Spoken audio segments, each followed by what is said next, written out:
guys, it's been a few weeks since I have shown you my outdoor garden, so I thought that I would give you another update. So over here we have basil, which has got some little black spots. So the basil has some type of bacteria or something. I can still eat the green if I cut around it, but yeah. And then over here have some cabbage and herbs coming in finally. I just cut some of this lettuce the other night, but I also have spinach growing in. And then over here have some garlic chives, leeks, and carrots. Down here is my tomato plant, which I'm going to actually have to tie this up as it continues to grow up. You know, vertical. I'm going to have to use a string or something to tie it up so it can grow up properly. And then down here I got some beans. My cucumber plant finally died. Over here I got some dill growing in, double curled parsley, and some onions, although I don't think the onions are going to come up, but that's okay. And then over here I have some red vein sorrel and also more herbs. Over here I have a couple of radishes planted. Down here I also have some red vein sorrel as well as some kohlrabi. And then same over here, some red vein sorrel, regular sorrel, and I don't know what this is, honestly. I don't know. We'll figure it out. It's a surprise. And then when you come over here, I just got through watering everything also, so that's why everything is laying down like it is. But I think that's my Brussels sprout plant there. More red leaf sorrel. I planted some broccoli, some beets.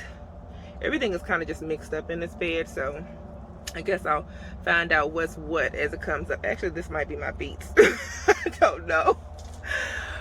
This was some chives, and then I also have some more spinach. Over here also more spinach. Looks like this bean plant finally died.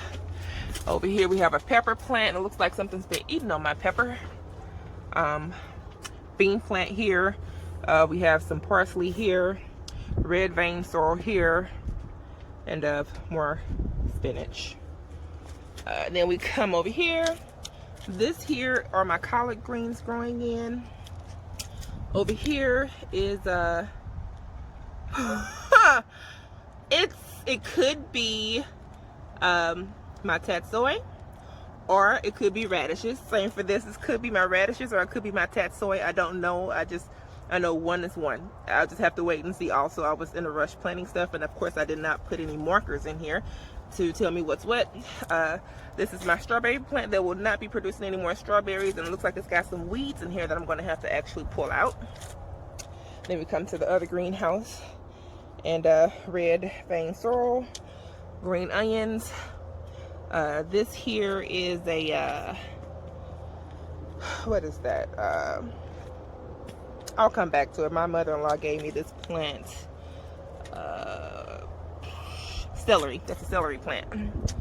And then down here, I have planted some red leaf sorrel, and then also this plant right here. That's actually going to be a flower. What is it? A nasturtium? Yeah. I plant stuff, and forgive me. This is the big tomato plant that's actually been growing. As you can see, I got this one tied up to support it as it grows, and also have quite a few tomatoes still coming in. More tomatoes down here. I don't know if you can see them, but quite a few. I'm going to have to do something to winterize this greenhouse pretty soon. I got some bubble wrap and some warming lights. Herb bed, red leaf sorrel, and red leaf sorrel, and then herbs down here. These plants, it's been raining the last couple of days, so I did not really get a chance to come out here and to water them well, but it was lettuce, kale, and arugula. So I'll see what we can do if I can get this lettuce saved, and more herbs here, more parsley. But yeah, we'll see. I'll have to keep my eye on it. And then over here is my tower garden, which I have cabbage, Chinese cabbage, and Russian kale back here. I don't know what this is. I don't know. It looks like, actually, yes I do. That's my bok choy going to flower. So I guess I will go ahead and let it flower and get the seeds. But more bok choy, more Russian kale, This right here is actually, I believe this is the lacinato kale or dinosaur kale that's growing up. And then back here I have more chives. Get rid of that. Actually, I'm gonna put that in there and just let that compost. And then more cabbage down here. More kale. More kale. This is some tatsoi. More tatsoi. Claytonia. More kale. Claytonia. More kale. And bok choy here. So it's just a lot of leafy greens that grow well in cold temperatures. More kale. This here spinach. I think that's spinach growing in there. So yeah, I'm just gonna have to come out here and do a little work. I was working 7 days a week, so I really wasn't able to come out here and do much. But now that I'm back on a normal schedule, I can come out here and take better care of my garden. More Chinese spinach, or I'm sorry, Chinese cabbage, and more Russian kale. I don't know how I ended up planting. I don't know, maybe some seeds fell down as I was watering it. But yeah, so I'm happy. And then of course down here is more chives. These come back every year, so that'll be cool. Oh, and I'm sorry, these were not nasturtiums. This was actually marigolds that are coming in. Sorry about that. And then we move over to the back greenhouse. And it looks like my Swiss chard is doing really, really well. I always do well with Swiss chard. And then I have over here more herbs growing in. More red leaf sorrel. More herbs over here. Here's the pepper plant. Got a couple of peppers still coming in. And this tomato plant here, which I actually went ahead and tied up to give it more support, as well as I went ahead and wrapped it around this little doohickey, so that to also give it more support. Don't ask me how I'm going to get to the vegetables back here, because I really don't know. But I planted some some Swiss chard and some broccoli rapini, so I might just have to pull out this plant here because nothing's growing. And this was a zucchini squash plant, but it's on its way out. It's dying, so I'll pull this out, and then that way I can get to the plants back here, shift this over to the right to get to the plants back there. And so yeah, more marigolds coming in, more tomato plants. I need to actually pull off all these dead leaves in here also. But then these are my 2 herb containers back here. That's a bean plant with marigold coming in back there. And then of course more Swiss chard, because I don't know if you know this, but I love Swiss chard, and so I grow plenty of it, and also grow a lot downstairs in my grow room also. But yeah, so these are my plants outside, and they're doing pretty good. Like I said, I'm happy I still got some tomatoes coming in, and I'm going to have to go ahead and winterize this greenhouse so that I can keep my tomatoes. And see if we could turn this. Yeah, more Swiss chard and stuff. But yeah, oh, and back here is cabbage. It wasn't getting enough water, so I went ahead and watered it. Hopefully it'll perk up, but I'm going to come out here and pick some of this cabbage anyway. But yeah, so like I said, I'm happy. Actually, these are collard greens right there. But yeah, and I'll go take you on a tour of my indoor garden. They're going marigold right there. So try to protect from keep pests away, pesty bugs. But yeah, so okay, let's go inside.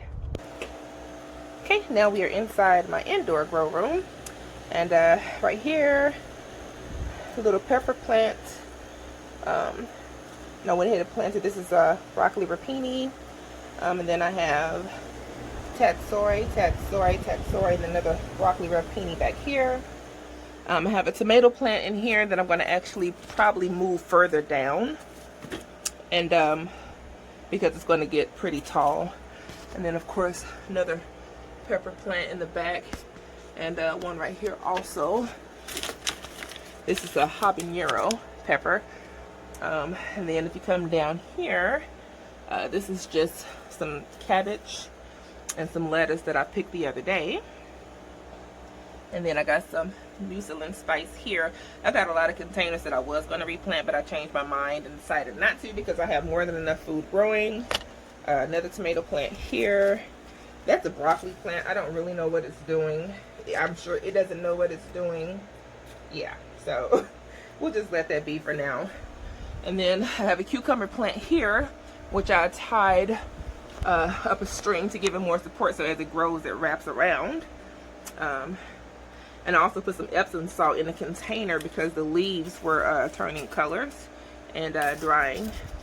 And then over here is another cucumber plant, and I did the same with that. And then also this is a diva cucumber, so this is actually a self-pollinating, so I don't have to worry about trying to pollinate that one. And then we have some tiny Tim tomato plants here. This is another habanero pepper plant, and that over there is a bell pepper plant. And then you see the bell peppers in the back here. And then there's also banana pepper plant back here down. And then I also have another pepper plant here and here. Let's see, this is a, what is this? Let's see, that's a bell pepper plant, and this is a sweet long pepper plant there. And then of course this is the fairy tale eggplant. Look how big those it's gotten since last time. I think I can actually go ahead and pick this one. And then we have two more on this side, and I've been hand pollinating this just to make the pollen release. And then of course, starting from here all the way up, it's my okra plant, which I've been pollinating. So I have a couple of okra plants, and then this is the second okra plant. Also with the okra plant coming, it's not as tall as this one, but I'm sure it will be soon. And then I went ahead and replanted. This is going to be a bell pepper plant and some more Swiss chard. Over here I have, I planted some blue box kale, and then of course lettuce. This is all lettuce, and as you can see, it's already starting to come in. More herbs, more Swiss chard, more bok choy that's flowering inside, lacinato kale, dwarf kale, and collards up here. And then over here is going to be another eggplant. This is the Black Beauty eggplant. I planted over here some red leaf lettuce and some arugula, and then I planted spinach back here. This plant is dying now, but it was a tatsoi, so some of it is still looking good. I just need to probably add some more Epsom salt and go ahead and cut away the dying plants. This is a test, but this is a Black Beauty eggplant also. And then here's a pepper plant. And of course, you guys are familiar with my tomato plant there, which is pretty much taking control. I did not do a good job of cutting it as it grew. Got more tomato plants up here, another tomato plant back there, and there's also a pepper plant up here also. Yeah, I really just need to cut this away. Probably just replant this one. Well, I would replant this one all together, but I still get eggplants growing. So, and then there's another eggplant in the back that actually, I believe it's time to actually cut this one. Let's see, how big is it? Yeah, I can go ahead and clip that one. That one's pretty big now. We can stir fry up some eggplant. But yeah, I just want to show you guys my indoor and outdoor garden stuff that is currently growing and things that have yet to grow but should be soon. So yeah, this was a tour of my indoor grow room as well as my outdoor garden. I hope you guys liked, and I hope that I am inspiring some of you to start your own growing journey, because it's healthy and it saves you lots of money in the long run. But thanks for watching. Bye.